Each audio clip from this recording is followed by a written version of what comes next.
Oh, salut tout le monde, c'est Fanny Fat à l'appareil, j'espère que vous allez bien. Aujourd'hui on se retrouve pour la review de l'épisode 82 de Boruto, et comme je vous l'ai expliqué dans la review de l'épisode 81, c'est vraiment un arc qui joue au yo-yo, c'est-à-dire que vous avez des arcs, enfin des épisodes sur cet arc qui va certainement durer une vingtaine d'épisodes, mais tu as des épisodes sur cet arc qui sont complètement à chier, enfin complètement à chier, non, pas à chier, mais en tout cas complètement, on va dire, oubliables, c'est-à-dire que c'est des épisodes qui n'auraient pas d'intérêt en tant que tel à être présents dans cet arc. Et après, tu as des épisodes qui sont complètement ouf malades, limite les meilleurs que la série. Et cet épisode 82 est encore une fois un de ces épisodes de ouf malade, l'un des meilleurs de la série. C'est la preuve que cet arc joue vraiment au yo-yo, c'est-à-dire que ça va osciller entre le méga excellent et le très très mauvais. Et donc ça c'est quand même un petit peu bizarre, ils devraient quand même réussir un peu à tout combiner pour faire vraiment un arc énorme. Ils ont les capacités pour le faire, mais ils viennent te rallonger l'arc avec des épisodes chiants. Et ça c'est con, parce que cet épisode-ci est méga épique. Donc au niveau du scénario, on va énormément avancer, et surtout on va encore partir dans plus de délire de désertion de Konoha, parce qu'il semblerait que Konohamaru en personne déserte Konoha pour aller aider donc les membres de son équipe et les récupérer. On voit que Konohamaru est vraiment très lié donc aux membres de son équipe, Boruto, Sarada et même Mizuki, et qu'il est donc prêt limite à se retourner contre le Hokage, contre Naruto, la personne qu'il admire le plus au monde. Il se retourne limite contre lui dans le but de sauver donc les gens qu'il aime tout simplement. Et ça c'est plutôt beau et c'est plutôt assez épique à souligner. Mais surtout, ce qu'il y a de très intéressant dans cet épisode, c'est vraiment le scénario. Donc moi qui pensais vraiment qu'on allait finir par partir, qu'on allait assez vite torcher la révolution de Iwa pour partir en fait sur le véritable soi-disant but de Mizuki qui était de récupérer les Otsutsuki, enfin le pouvoir que lui avait volé... comment il s'appelle encore? J'ai toujours un nouveau tout mémoire avec ce nom à celui-là, je crois que c'est Arashi Otsutsuki. En tout cas, le dernier Otsutsuki est toujours en vie, là, celui qui lui avait piqué ses pouvoirs et son mode Senin avec son espèce de canne à pêche à chakra. Je pensais vraiment qu'on allait partir là-dedans. À mon avis, ça va être présent dans l'arc, mais on n'est pas encore vraiment axé dans la baston contre ce Otsutsuki. Ça semble en tout cas prévu, ça va l'air même un peu teasé par-ci par-là, hein, depuis le début de cet arc, même encore un peu dans cet épisode, mais ce n'est pas encore très très présent. En tout cas, ce qui est vraiment très intéressant, donc c'est vraiment que la révolution d'Iwa, en final, c'est pas une petite révolution de tapette, on va dire, c'est vraiment un truc qui pourrait, comme je vous le disais, provoquer une guerre ninja, cette révolte interne qui coûte même la vie à des soldats, à des ninjas d'autres villages. Je rappelle que plein de Chunin ont été tués pendant cette révolution des Chunin de Konoha. Donc ça peut provoquer vraiment une grosse guerre, comme il y avait eu un moment entre Suna et Konoha, un peu à cause du coup d'état et tout simplement des traîtrises d'Orochimaru, hein, lors de l'arc où c'était le troisième, troisième Hokage, j'arrive plus à parler, a été tout simplement exécuté, tué donc par Orochimaru. Donc ici cet arc semble partir vers un combat une guerre qui pourrait éclater entre Konoha et donc, comme je disais, Iwa, et qui pourrait peut-être emmener tous les Hokage, tous les Kage du monde, à amener leur village dans cette bataille et provoquer une cinquième grande guerre ninja. Bon, après, comme il s'agit d'un arc filler, entre guillemets, même ça va peut-être mentionner dans le manga que ça a eu lieu, comme ça a été le cas avec l'arc justement de la révolution du Kiri. Ça va être mentionné dans le manga comme quoi ça avait eu lieu, comme quoi c'est canon de l'histoire principale. Ici, ça sera certainement mentionné aussi comme quoi il y a eu cette guerre, cette espèce de révolution qui sera mentionnée.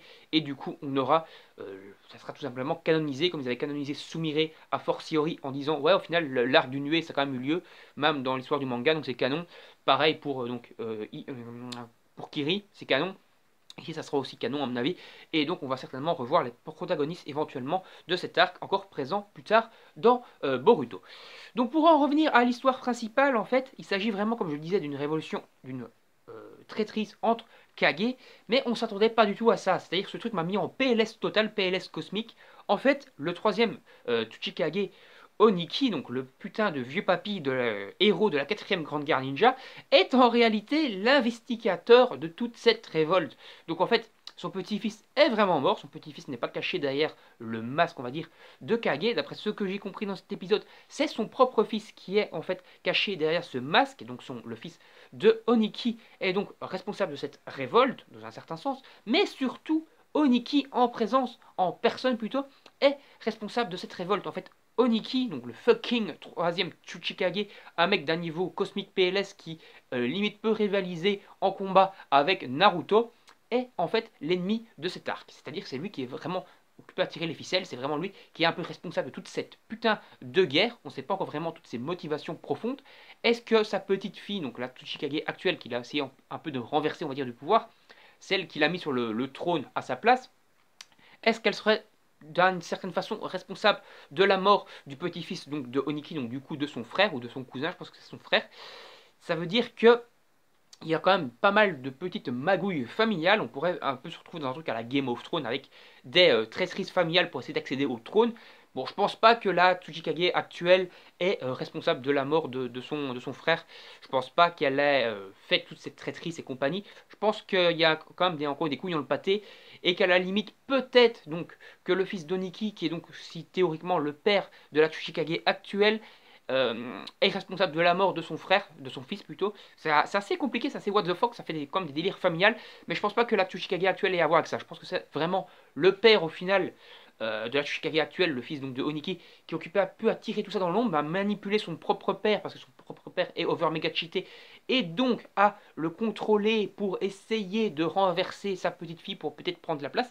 Parce que je pense que, comme dans toute famille, comme dans tout délire entre guillemets de ce genre d'héritage, si la petite fille a accédé au trône, alors que ce trône normalement revenait de droit, donc au père, donc au fils légitime du Tsuchikage actuel, il est normal peut-être qu'il en veuille à ses propres enfants d'avoir accédé donc au pouvoir, alors que c'était normalement à lui que c'était le trône lui revenait tout simplement de droit.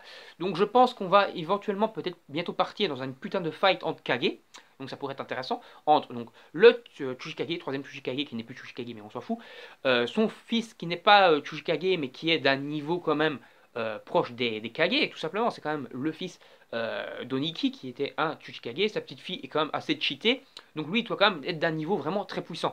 Donc en faisant une espèce de, pourquoi pas, de team-up Tsuchikage plus, enfin troisième Tsuchikage plus son fils vs Naruto. Naruto qui est quand même à mon avis au-dessus d'eux, surtout que je rappelle que Oniki est quand même maintenant très vieux, même si ils avaient montré un petit filler s'il y a de cela quelques mois, où on le voyait encore utiliser ses pouvoirs de dissolution et tout. Il était encore très cheaté. Donc il pourrait vaincre, balayer, on a eu de deux buffs comme ça, Boruto, Sarada, et à mon avis même Mizuki, s'ils se mettent à 3 contre lui, il pourrait les balayer. Mais s'ils se foutent, à mon avis, contre Naruto, Naruto aura quand même l'avantage dû à sa, entre guillemets, jeunesse, alors que Oniki a un bon gros coup de vieux. Mais à 2 contre 1, ça pourrait faire un très beau combat. Et donc ça serait très épique de revoir un combat, pourquoi pas du même niveau que Naruto et Sasuke vs Momoshkin et Kinshinken. Ça pourrait être très épique avoir un combat entre Kage, ça pourrait vraiment foutre du beau gros dawa, du bon gros bordel. Et de toute façon, s'il y a un combat entre Kage et qu'il y a éventuellement d'autres Kage qui viennent se mêler, on pourra quand même parler d'une 5e grande guerre ninja, même si ça sera peut-être au final vite réglé, qu'il y aura peut-être au final beaucoup moins de morts que dans les anciennes guerres ninja. Le fait que tu vois des Kage se friter sur la gueule, ça pourrait quand même nous parler un peu d'une guerre ninja, même si au final elle aura peut-être duré beaucoup moins longtemps que la guerre ninja, la 4e grande guerre ninja ou la 3e grande guerre ninja. Ce sera peut-être une guerre ninja qui sera réglée en 2-3 jours. Mais comme tout le monde se sera un peu foutu sur la tronche, qu'il y aura eu des trahisons, des bordels dans tous les sens, on pourra parler d'une 5e grande guerre ninja. Et ça promet du vraiment très lourd dans le scénar. Donc j'espère, comme je vous le dis, ça joue au yo-yo. Donc j'espère vraiment que l'épisode 83 ne va pas nouveau faire et faire de la merde et que plus le 84 va nouveau remonter. Il faudrait qu'ils se stabilisent, quoi, qu'ils arrivent à faire toujours des très bons épisodes. On ne demande pas des épisodes excellents, quoi. Des bons épisodes, on va dire. Là, c'est l'excellence. Là, c'est les bons épisodes. Là, c'est des épisodes moyens. Là, c'est des épisodes vraiment pas terribles. Et en fait, Boruto, l'arc actuel, il est aussi entre épisodes pas terribles et épisodes méga bons. Plutôt que de faire comme ça, vraiment yo-yo, rester dans du bon, voire de temps en temps un petit peu de moyen, mais pas commencer à vraiment à faire les montagnes russes, c'est complètement débile. Donc on va s'arrêter ici pour cet épisode qui m'a mis en PLS, qui est un très bon épisode. N'hésitez pas à liker la vidéo, à la partager sur vos réseaux sociaux, à donner votre avis sur l'épisode dans les commentaires, également à donner votre avis sur ma vidéo en règle générale dans les commentaires. N'hésitez pas également à vous abonner à la chaîne et à activer la petite cloche pour ne rien manquer des prochaines vidéos. C'est encore une fois donc un très bon épisode au niveau du scénario et même au niveau de l'animation et des dessins. On a encore du bon gros caviar, encore une bonne grosse pépite de Boruto et ça c'est très cool. Et espérons que ça reste comme ça pour les épisodes prochains. Salut tout le monde, à la prochaine, bye bye.